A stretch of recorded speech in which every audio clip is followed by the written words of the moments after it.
رمضان کی پہلی سحری تھی، گلی میں سناٹا، مسجد سے ہلکی ہلکی اذان کی آواز، اور ایک کچے سے گھر میں ایک ماں اپنے بیٹے کو جگا رہی تھی۔ بیٹا اٹھ جا، آج پہلا روزہ ہے۔ وہ بچہ خاموشی سے اٹھ بیٹھا۔ سامنے پلیٹ میں صرف ایک سوکھی روٹی اور پانی کا گلاس تھا۔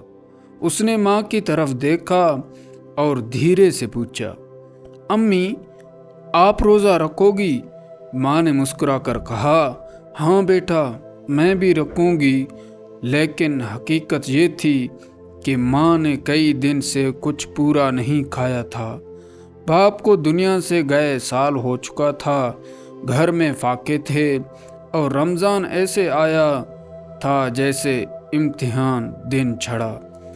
بچہ روزے کی شدت سے نڈھال ہونے لگا، پیاس سے ہونٹ خشک تھے۔ وہ ماں کے پاس آیا اور بولا، امی اگر اللہ چاہے گا تو افطاری بھی مل جائے گی نا؟ ماں نے بیٹے کے سر پر ہاتھ رکھا اور کہا، اللہ اپنے بندوں کو کبھی بھوکا نہیں رکھتا۔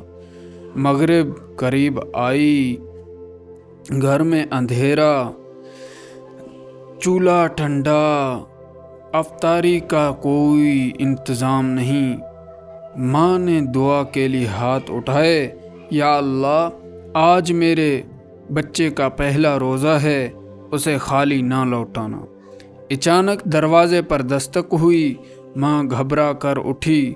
دروازہ کھولا تو سامنے ایک اجنبی شخص کھڑا تھا، ہاتھ میں راشن، افطاری کی پیکٹ اور کپڑوں کا تھیلا۔ اس نے کہا، بی بی میں مسجد سے آ رہا ہوں، دل میں آیا کہ کسی روزہ دار کے گھر افطاری پہنچا دوں۔ ماں کی آنکھوں سے آنسو بہہ نکلے، وہ بول ہی نہ سکی۔ بچہ خوشی سے چلایا، امی اللہ نے سن لی۔ افطاری کے وقت وہی سوکھی روٹی آج شکر سے بھری ہوئی لگ رہی تھی۔ ماں نے بیٹے سے کہا، بیٹا یاد رکھنا رمضان صرف بھوکا رہنے کا نام نہیں، یہ اللہ پر یقین کا نام ہے۔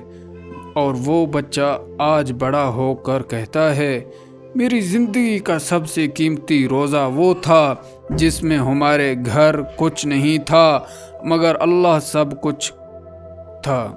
اگر یہ قصہ دل کو لگا ہو تو ویڈیو کو لائک کریں، چینل کو سبسکرائب کریں اور اس قصے کو کسی ایک ضرورت مند تک ضرور پہنچائیں۔ جزاک اللہ خیرہ۔